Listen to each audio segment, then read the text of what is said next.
తిరిగి BCN news కి స్వాగతం. బీహార్లో బీజేపీ విజయం సాధించడం పట్ల బీజేపీ శ్రేణులు సంబరాలు అంబరాన్నంటాయి. బీజేపీ తాడేపల్లిగూడెం నియోజకవర్గ ఇన్ఛార్జ్ ఈతకోట తాతాజీ ఆధ్వర్యంలో స్థానిక పోలీస్ ఐలాండ్ సెంటర్ వద్ద బాణసంచా కాల్చి స్వీట్లు పంపిణీ చేసి విజయోత్సవ సంబరాలు నిర్వహించారు. ఈ కార్యక్రమంలో బీజేపీ రాష్ట్ర కార్యదర్శి భోగిరెడ్డి ఆదిలక్ష్మి, జిల్లా మీడియా కన్వీనర్ నరిసే సోమేశ్వరరావు, పట్టణ అధ్యక్షులు దువ్వా శ్రీనివాస్, పెదపోలు వీరరాఘవులు, చిట్యాల రాంబాబు, ముప్పిడి సురేష్ రెడ్డి, రొక్కాల నాగబుజ్జి, కొల్లి రాజశేఖర్, తుమ్మరాడ చిన్న, మారిశెట్టి నరసింహమూర్తి తదితరులు పాల్గొన్నారు. తప్పుడు ప్రచారం చేసిన ఈరోజు బీహార్లో ప్రజలు ఒక చక్కటి తీర్పిచ్చారు.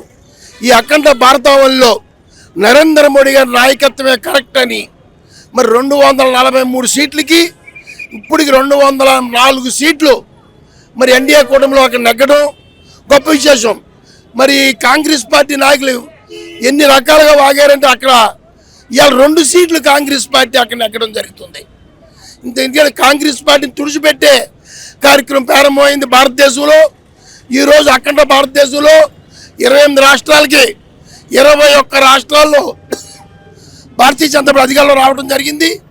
ఇంకా 6-7 రాష్ట్రాల్లో అవి కూడా త్వరలో జరగబోయే ఎలక్షన్లో భారతీయ జనతా పార్టీ హస్తగతం అవుతాయి. ఎందుకంటే భారతదేశానికి ఈ అభివృద్ధి పదంలో తీసుకెళ్లాలన్నా ఇవాళ ప్రపంచ పటంలో భారతదేశం 3వ స్థానం నుంచి 2వ స్థానానికి ఎదగాలన్నా మోడీ గారి నాయకత్వ కట్టిన ప్రజలు విశ్వసించారు. కాబట్టి ఈరోజు పెద్ద ఎత్తున ప్రజల అభిమానాన్ని కొనుగొని అన్ని కులాలు, ఎందుకంటే చాలా వదంతులు వ్యాపించారు వేరే ఎలక్షన్ ముందు. నిజం మైనార్టీలు భారతీయ జనతా పార్టీ వెనకాల లేరన్నారు. బీహార్లో ఒక ఏరియా మైనార్టీలు 25 సీట్లుంటే 24 సీట్లు భారతీయ జనతా పార్టీ నెగ్గింది. అక్కడ 1 సీటు వేరే పార్టీకి రావడం జరిగింది. అంటే మైనార్టీలు కూడా 100% భారతీయ జనతా పార్టీని బలపరుస్తున్న సంగతి ఈ సందర్భాన్ని బట్టి మనం తెలుసుకోవాలి. భారతదేశ వ్యాప్తంగా ఈ ప్రజాస్వామ్య దేశంలో ఈరోజు కేరళ కానీ అటు వెస్ట్ బెంగాల్ కానీ ఇతర రాష్ట్రాలు కూడా రాబోయే రోజుల్లో మరి భారతీయ జనతా పార్టీ హస్తగతం అవుతాయి. ఎందుకంటే భారతదేశాన్ని అభివృద్ధి పదంలో నడిపేది ఒక భారతీయ జనతా పార్టీ నాయకత్వంలో మోడీ గారి వల్ల ఉద్దనేసి ఇవాళ ప్రపంచ దేశాలు భారత ప్రజలు కూడా గట్టిగా నమ్మారు. కాబట్టి ప్రజలు ఈరోజు గొప్ప విజయాన్ని అందించారు. వాళ్ళు సుస్థిరమైన పరిపాలన కావాలని కోరుకున్నారు. అదేవిధంగా నిజాయితీ గల నిబద్ధత గల పరిపాలన కావాలని కోరుకున్నారు. ఒక బలహీన వర్గాల నాయకుడు ప్రధానమంత్రి అయితే, ఒక బలహీన వర్గాల నాయకుడు ముఖ్యమంత్రి అయితే ఎంత అద్భుతంగా పరిపాలన కొనసాగిస్తుంటే, కానీ ఈ మహాగఠబంధన్ ఏదైతే వచ్చిందో బీహార్లోని బీసీ కులాలన్నింటినీ కూడా విడదీయాలని చూసి అనేక రకమైన చౌకబారు ప్రచారాలు చేశారు. ఇంటింటికి ఒక ఉద్యోగం ఇస్తా అన్నారు. అనేకమైన కుట్రలు కుతంత్రాలు ఎన్నికల్లో పన్నారు. ఏదైతే రోహింగ్యాల ఓటుతో గెలవాలనుకున్నారో ఎలక్షన్ కమిషన్ ముందే కళ్ళు తెరిచి ఆ రోహింగ్యాల ఓట్లని తొలగించి ఏదైతే భారతీయుల ఓట్లను ఉంచిందో నిజమైన భారతీయులందరూ అభివృద్ధికి సుస్థిర పాలనకి పట్టం కట్టడం జరిగింది. కాబట్టి ఈ విజయం దేశ ప్రజలందరూ కూడా, ఏదైతే మనకి కేరళ వెస్ట్ బెంగాల్ ప్రజలకు కూడా ఈ విజయం కనువిప్పు కావాలని నేను కోరుకుంటున్నాను. కాబట్టి ఇంత గొప్ప తీర్పు ఇచ్చినటువంటి బీహార్ ప్రజలకు మా హృదయపూర్వక ధన్యవాదాలు తెలియజేస్తూ, భవిష్యత్తులో రాబోయే రోజుల్లో కూడా మన భారతదేశాన్ని విశ్వగురు స్థానంలో నిలపడం కోసం మన ప్రీతం ప్రధానమంత్రి ఏదైతే ప్రయత్నం చేస్తున్నారో దానికి మనంతు కర్తవ్యంగా మనందరం కూడా కృషి చేయాలని. బాలల దినోత్సవం సందర్భంగా బాలల హక్కుల వారోత్సవాలు మరియు జాతీయ దత్తత అవగాహన మాసోత్సవాలు శ్రీకాకుళంలో ఘనంగా జరిగాయి. ఈ సందర్భంగా న్యాయ సేవ కార్యదర్శి కె హరిబాబు మాట్లాడుతూ నేటి బాలలే రేపటి పౌరులని బాలను ఉద్దేశించి కొనియాడారు. బాలలు చదువుకుని విద్యాబుద్ధులు నేర్చుకుని రాష్ట్రానికి దేశానికి ఉపయోగపడాలని, చెడు వ్యసనాలకు బానిస కాకూడదని, తల్లిదండ్రులకు మంచి పేరు తీసుకురావాలని సూచించారు. బాలల సంక్షేమ సమితి చైర్పర్సన్ మాట్లాడుతూ విద్యార్థులు సోదర భావంతో మెలగాలని, సెల్ ఫోన్లకు దూరంగా ఉండాలని, తల్లిదండ్రులు ఉపాధ్యాయులు చెప్పిన మాటలు తప్పకుండా పాటించాలని అన్నారు.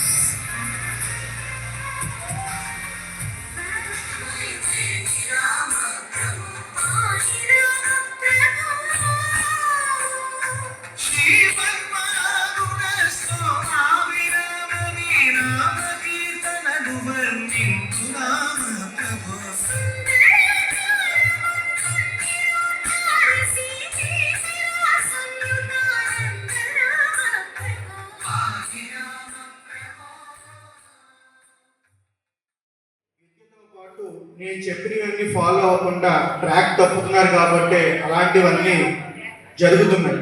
కాబట్టి మీరు విద్యతో పాటు ఈ విలువలతో కూడిన విద్యను ఎప్పుడైతే అభ్యసిస్తారో మీరు రైట్ థింకింగ్ ఉంటుంది, రైట్ పాత్ ఉంటుంది.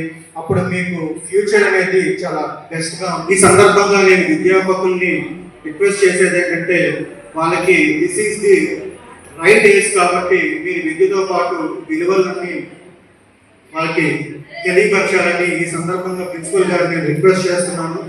మరి మీకు చట్టపరంగా చూసుకుంటే మీకు ఎన్నో హక్కులు, అలాగే మీకు ఎంతో ప్రొటెక్షన్ ఉంది. ఆ హక్కులని ప్రొటెక్షన్ని ఇవ్వడానికి మా డిస్ట్రిక్ట్ లీగల్ సర్వీసెస్ అథారిటీ అనేది ఎప్పుడు ఫోర్ ఫ్రంట్ లో ఉంటుంది. దానికి మేము మిగిలిన డిపార్ట్మెంట్స్ తో సమన్వయపరచుకొని ఎప్పటికప్పుడు మీ యొక్క బాలల హక్కులు పరిరక్షించడానికి, మీ బాలల రైట్స్ ని ప్రొటెక్ట్ చేయడానికి మేము ఎప్పుడు ఎవరైనా సరే వాళ్ళు మీ ఇంటికి నెలకో 2 నెలలకు ఒకసారి ఇన్వైట్ చేయండి. ప్రతి తల్లిదండ్రులు కూడా తెలిసి వాళ్ళ తల్లిదండ్రులు ఎవరు, వాళ్ళు ఏం చేస్తున్నారు, వాళ్ళ పిల్లల తాలూకా బిహేవియర్ ఏంటంటే తెలుసుకుంటే ఆ సైకలాజికల్ రిజాల్వ్ ఏమన్నా ఉన్నా మన పిల్లల్ని మనం ప్రొటెక్ట్ చేసుకోవడానికి అవకాశం ఉంది. దయచేసి నేను ఇలా చెప్పినందుకు అన్నిలా భావించకుండా పిల్లలు మంచి భవిష్యత్తు కావాలి అంటే తల్లిదండ్రులు మంచి నడవడికతో వాళ్ళని అర్థం చేసినప్పుడు మన పిల్లల మంచి భవిష్యత్తు మన చేతిలోనే ఉంది. కాబట్టి వాళ్ళందరికీ మంచి భవిష్యత్తు ఇవ్వాల్సిన బాధ్యత అటు పేరెంట్స్కి, తర్వాత ఇంజనీరింగ్ ఇచ్చే గురువుంది. కాబట్టి అందరూ కూడా మంచి ఆలోచనతో ఈ పిల్లల భవిష్యత్తుని కాపాడడం కోసం మనం అందరూ కూడా నడుము కట్టాలి. ప్రభుత్వ వ్యవస్థ ఎప్పుడు కూడా మీ అండగా ఉంటుంది. ఐసీడీఎస్ అవనండి, డిస్ట్రిక్ట్ అడ్మినిస్ట్రేషన్ అవనండి, మా పోలీస్ డిపార్ట్మెంట్ అవనండి, ఎప్పుడు అండగా ఉంటుంది. తప్పు చేసిన వాడిని మనం సమాజం నుంచి తీసినప్పుడే మిగతా వాళ్ళందరూ కూడా హ్యాపీగా ఉండగలుగుతారు. కాబట్టి పిల్లలు మీరు బాగా చదవాలి. మీకు విద్య నేర్పించిన గురువులకి, స్కూల్కి, తల్లిదండ్రులకి మంచి పేరు రావాలంటే మీరు అందరూ బాగా చదువుకోవాలి. మహాకవి కాళిదాసు రచనలను తన విశ్లేషణల ద్వారా ప్రపంచానికి పరిచయం చేసిన మహాకవి మల్లినాథ సూరి పేరు చరిత్రలో చిరస్థాయిగా నిలిచిపోతుందని తెలంగాణ జాగృతి అధ్యక్షురాలు ఎమ్మెల్సీ కవిత అన్నారు. జనజాగృతి జనం బాటా కార్యక్రమంలో భాగంగా ఆమె మెదక్ జిల్లాలో పర్యటించారు. ఈ సందర్భంగా జిల్లాలోని ఏకైక మధ్యతరహా సాగునీటి ప్రాజెక్టు అయిన కొల్చారం మండలంలోని ఘనపురం ఆనకట్టను సందర్శించారు. కొల్చారంలో జన్మించిన మహాకవి మల్లినాథ సూరి పేరిట సంస్కృత విశ్వవిద్యాలయం ఏర్పాటు చేయాలని సంస్కృత పండితుల డిమాండ్ మేరకు గత ప్రభుత్వం ఆమోదం తెలిపినా కూడా ఆ ప్రాజెక్టు అమలు కాలేదని కవిత తెలియజేశారు. సంస్కృత విశ్వవిద్యాలయం ఏర్పాటుకు తాను పూర్తిగా సహకరిస్తానని ఆమె తెలియజేశారు.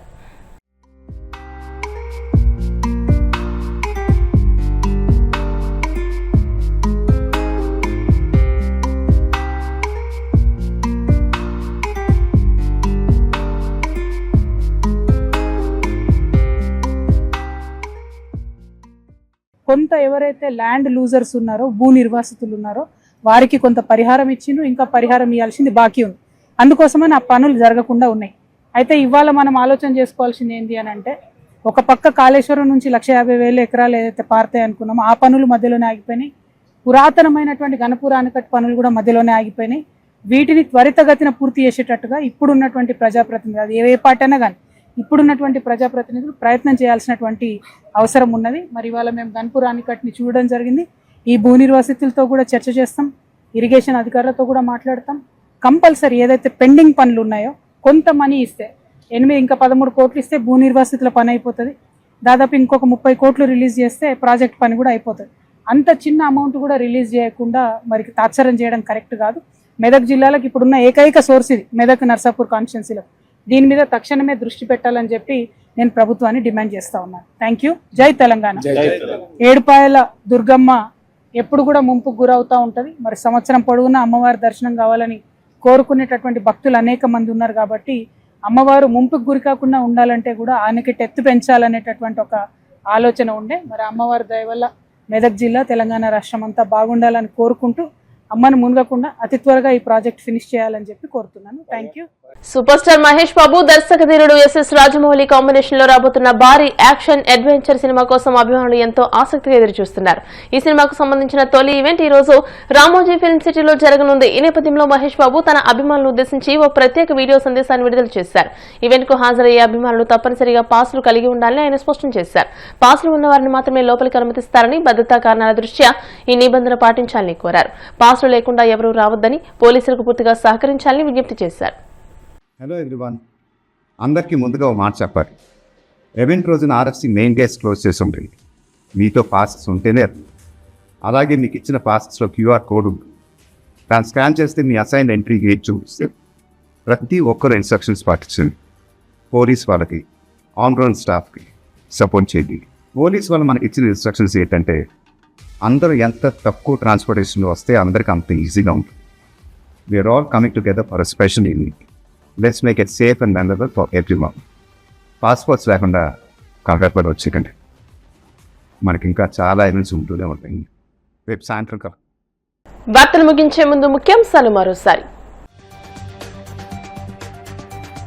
విశాఖ సిఐఐ భాగస్వామి సంస్థలో రాష్ట్రానికి 11.91 లక్షల కోట్ల పెట్టుబడులు, అంచనాలకు మించి తరలివచ్చిన జాతీయ, అంతర్జాతీయ సంస్థలు. పారిశ్రామికవేత్తలు పెట్టే పెట్టుబడులను ప్రభుత్వ పెట్టుబడులుగా భావించి అన్ని విధాలా సహకరిస్తాం. విశాఖ పెట్టుబడిదారుల సదస్సులో మంత్రి లోకేష్ భరోసా. టీటీడీ మాజీ ఏవీఎస్ఓ సతీష్ కుమార్ అనుమానాస్పద మృతిపై సుప్రీంకోర్టు సిట్టింగ్ జడ్జితో విచారణ జరిపించాలి. మాజీ మంత్రి వైసీపీ నేత సాకే శైలజానాథ్ డిమాండ్. మహాకవి మల్లినాథ సూరి విశ్వవిద్యాలయం ఏర్పాటు కోసం కృషి చేస్తాం. తెలంగాణ జాగృతి అధ్యక్షురాలు ఎమ్మెల్సీ కల్వకుంట్ల కవిత వెల్లడి. ఈ వార్తలు ఇంతటితో సమాప్తం. మరిన్ని వార్తల కోసం BCN digital YouTube channel, Facebook page ని ఫాలో అవ్వండి. అప్డేటెడ్ వార్తల కోసం ప్లీజ్ సబ్స్క్రైబ్.